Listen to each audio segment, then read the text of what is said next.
With so many books in the Bible, it is often difficult to distinguish what each book is about. The goal of this presentation is to tell you about the Book of Esther and how it can apply to our lives as Christians.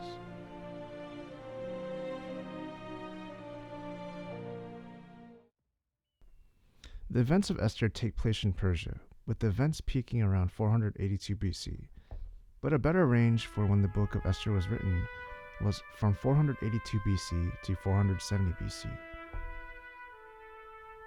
The Book of Esther is told and written in a narrative perspective, and there are actually a lot of books in the Old and New Testament told in the same format. The author of the Book of Esther is anonymous, but many people believe it to be Mordecai, and Mordecai was the guardian and cousin of Esther. The word Esther is derived from the Persian word star. This isn't really significant to understanding the story, but it's just more of a fun fact.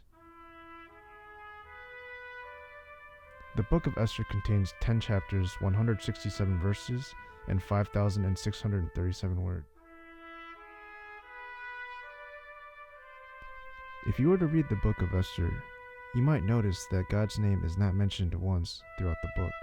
This is interesting to know because, well, God's name is present in just about every other book in the Bible.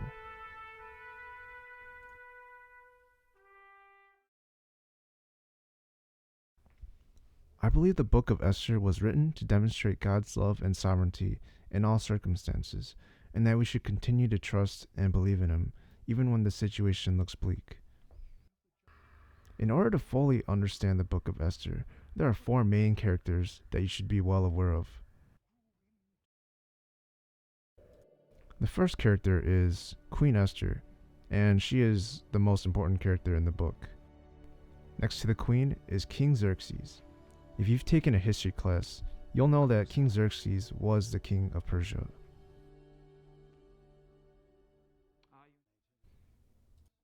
The other 2 characters are Haman, who is a high official of the king, and Mordecai, who is a servant of the king, and also the cousin of Esther.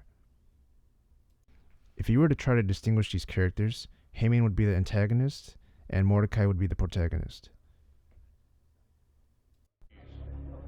Hail, King Xerxes! Nobles, advisors, and all royal servants, I extend to you my warmest welcome. In chapters 1 and 2, it talks about how King Xerxes loved his banquets and feasts. In chapter 1, verse 4 through 5, it says for a full 180 days, he displayed the vast wealth of his kingdom and the splendor and glory of his majesty. When these days were over, the king gave a banquet lasting 7 days. In the footage that you just watched, it shows the king having a banquet. And in chapter 2, it talks about how Queen Vashti is exiled from the kingdom. And because Queen Vashti is exiled, this is where Queen Esther comes into play. Who's there? Sir, the commander of His Majesty's Royal Army.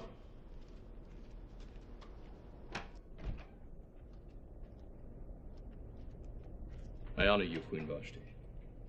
What is the meaning of this intrusion? The king has commanded your presence at once. You are to wear your finest garments and place a jeweled tiara upon your head. In such fashion shall you dance for His Majesty and for his guests. Is that what the king asks? No, Royal One. It is what the king commands. Tell him I'm busy. So disobeying a king's request or command meant certain death, but for the queen, I guess the king was more lenient. Chapter 1 verse 11 through 12 says, to bring before him Queen Vashti, wearing her royal crown, in order to display her beauty to the people and nobles, for she was lovely to look at. But when the attendants delivered the king's command, Queen Vashti refused to come. So what basically happens next is Queen Vashti gets the boot. And what happens after that is King Xerxes sends his servants to scout the whole kingdom of Persia to find the best and prettiest candidate to be the next queen. King Xerxes is not pleased with many of the candidates, even denying the daughter of Haman. But this all changes when King Xerxes sees Esther. In chapter 2 verse 8, It says when the king's order and rule had been proclaimed, many young women were brought to the citadel of Susa and put under the care of Hegai. Esther also was taken to the king's palace and entrusted to Hegai, who had charge of the harem.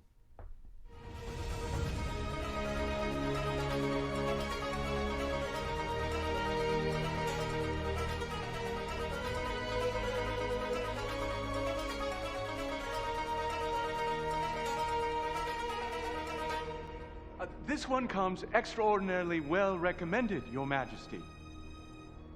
If nothing else, it comes extraordinarily well wrapped. Lord Haman's daughter, the Lady Zara, is a woman of great modesty, my king. She wouldn't dream of appearing before you with her face uncovered. An admirable quality, I suppose.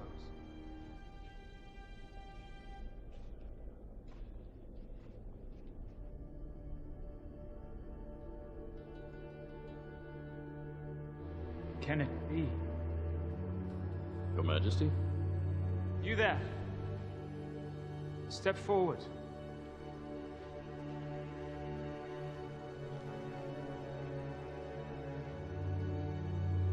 By what name are you called? My name is Esther, Your Majesty. In chapters 3 and 4, this is where Mordecai refused to bow down and pay homage to Haman. Haman then becomes infuriated and plots to destroy all the Jews in the kingdom because of his pride. Mordecai hears of the plot and reports it to Esther. Chapter 3 verse 2 says, "All the royal officials at the king's gate knelt down and paid honor to Haman, for the king had commanded this concerning him, but Mordecai would not kneel down or pay him honor." Your Majesty, if it not be too great a request, it would please me well if you could make me the king's prime minister. Prime Minister? It is simply another title, Lord Haman. Yes, but one that will require your people to bow before me. Very well, Lord Haman. Is there no peace for the king? Who calls? Mordecai, Your Majesty. Mordecai, my friend. Enter. 1,000 pardons for the lateness of the hour, Your Majesty. Am I not still awake? Your Majesty, I have a matter of great importance to discuss. Well then, keep us not in suspense, Mordecai. It is a matter that concerns the king. I am now the king's prime minister. What concerns the king concerns me. Merely another title. Yes, but one that requires that you bow before me, Jew. There's not time, Lord Haman. Great Majesty, moments ago did I hear... So here are a few verses from chapter 3. Verse 3 says, "Then the royal officials at the king's gate asked Mordecai, 'Why do you disobey the king's command?'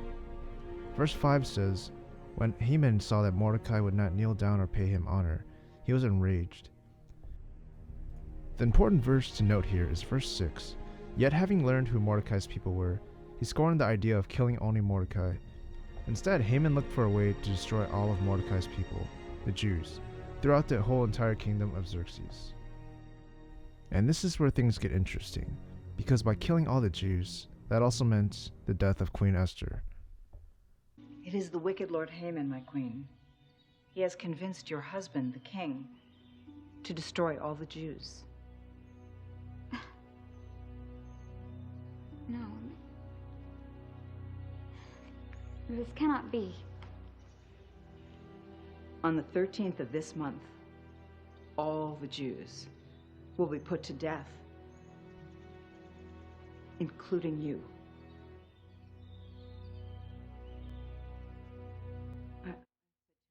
In this scene, a messenger was sent to Queen Esther to deliver her Mordecai's words.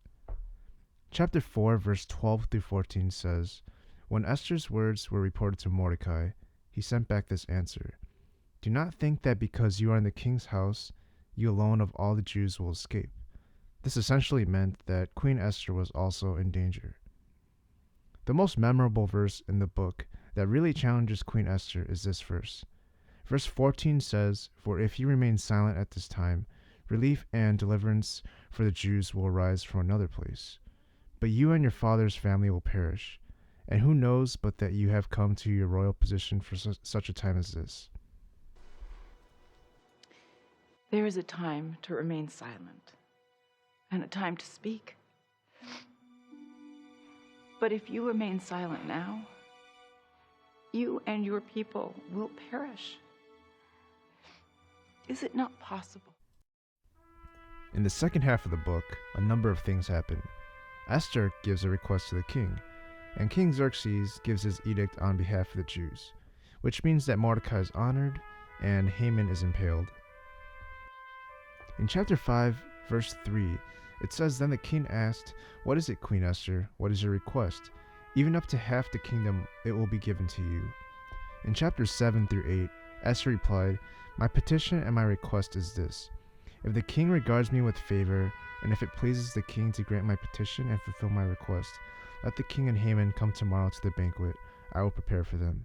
Then I will answer the king's questions.'" Queen Esther, what is your petition? Ask and it shall be granted. Whatever you request, even up to half my kingdom, I will give it to you. If it pleases your majesty, grant me my life and spare my people, for this is my request. Esther, my love, you make a strange petition. Who has threatened your life? A great enemy, your majesty. Lord Haman. Lord Haman. Of course, Haman tries to deny what Queen Esther just said. But in chapter 7, verse 5 through 7, King Xerxes asked Queen Esther, "Who is he? Where is he? The man who has dared to do such a thing?" Esther said, "An adversary and enemy, this vile Haman." Then Haman was terrified before the king and queen. The king got up in a rage, left his wine, and went out into the palace garden. But Haman, realizing that the king had already decided his fate, stayed behind to beg Queen Esther for his life. Your Majesty, the question that was asked was what would be done for the man that the king wishes to honor. I thought His Majesty was referring to me. Therefore, your majesty, I pose to you the same question Lord Haman asks. If a king commands one thing, and God commands another, how would you have this conflict resolved?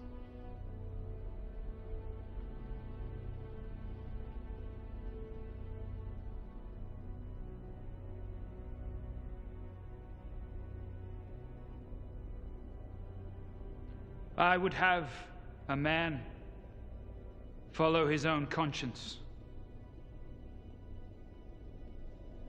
For even kings have been known to make mistakes.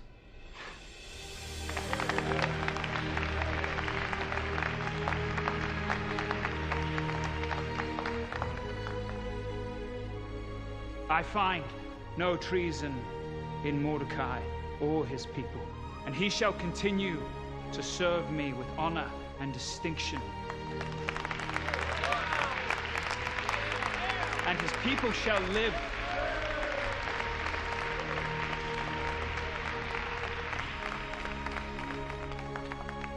Lord Haman, I am not yet finished with you, for we must still address the issue of your treason. My treason? For the havoc you have created, and for the terrible advice you have rendered as Prime Minister, I hereby sentence you to death. So by now, you should have a good understanding of what the Book of Esther is about. So now how does this apply to our lives as Christians? We should always remember God's love and sovereignty in all circumstances. Regardless of our background and our situation, we are never powerless to perform God's will. And finally, we should always trust in the Lord with all of our heart, and He shall direct our path. Even with the higher power, Haman, threatening to end the life of all the Jews, Mordecai, who was simply a servant, rose past Haman and up to King Xerxes. Again, speaking up to higher power meant risking your life as this was considered a crime. Queen Esther also chose to trust in God because her actions led to King Xerxes sparing the lives of the Jews. None of us will ever be in such a situation, but regardless of what kind of predicament we are facing, we should always trust in the Lord and remember God's love. By doing this, we will never be powerless.